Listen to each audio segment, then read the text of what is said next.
Hello hello. करता करे न कर सके गुरु की ये सो होए, सात द्वीप नौखंड में गुरु से बड़ा न कोई। परम आदरणीय प्रधानाचार्य जी, मेरे कनिष्ठ और वरिष्ठ साथियों, प्यारे बच्चों, जैसा कि आप सब जानते हैं कि आज आप और हम यहाँ शिक्षक दिवस के उपलक्ष्य में एकत्रित हुए हैं। मुझसे पूर्व वक्ताओं ने इसके बारे में आपको बतला दिया कि ये शिक्षक दिवस किसके जन्म दिवस के उपलक्ष्य में हम प्रतिवर्ष 5 सितंबर को मनाते हैं। बच्चों, आपने देखा होगा कि जब बच्चा जन्म लेता है, चलना फिरना सीखता है, तो उसकी प्रथम गुरु उसकी माँ होती है, क्योंकि वो उसको चलना फिरना खाना बोलना सब कुछ सिखाती है। उसके बाद जब वो पढ़ने के लायक हो जाता है तो विद्यालय में शिक्षकों के पास आता है और उसके विभिन्न विषयों के अलग अलग अध्यापक होते हैं, वो उसके गुरु होते हैं। उसके बाद एक होते हैं हमारे आध्यात्म गुरु।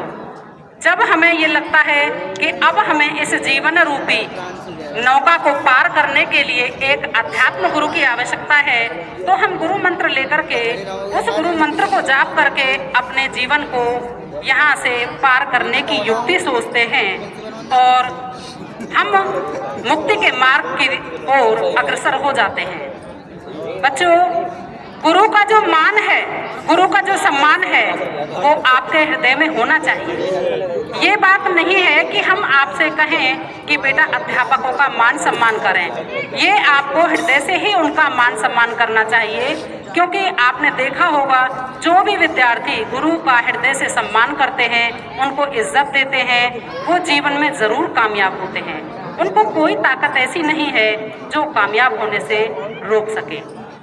संघर्ष आपको करना होता है, अनुशासन में आपको रहना होता है, लेकिन जो आपका मार्गदर्शन है, आपको जो प्रेरणा देने का कार्य है, वो गुरु करते हैं।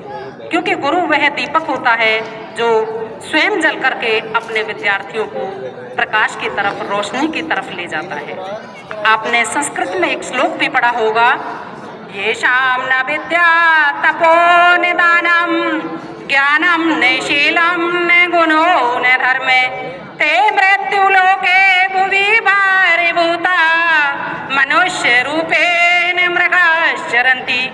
कि जिसके पास विद्या नहीं है, तप नहीं है, दान नहीं है, बल नहीं है, ज्ञान नहीं है, ऐसे मनुष्य इस धरती पर क्या है? पशु के रूप में मनुष्य घूम रहे हैं। कहने को तो वो मनुष्य हैं, लेकिन पशु में और उन मनुष्य में कोई ज़्यादा फर्क नहीं है। इसलिए मैं आप सबसे इस शिक्षक दिवस के उपलक्ष्य में यही कहना चाहूँगी कि आप सभी अपने गुरुओं का हृदय से सम्मान करें और उनके बताए हुए मार्ग पर अग्रसर होकर के अपने जीवन को अपने लक्ष्य की प्राप्ति के तरफ लेकर जाएं। ज़्यादा समय न लेते हुए मैं आपका सबका धन्यवाद, सभी साथियों को, सभी बच्चों को शिक्षक दिवस की हार्दिक बधाई एवं अनंत शुभकामनाएं। धन्यवाद।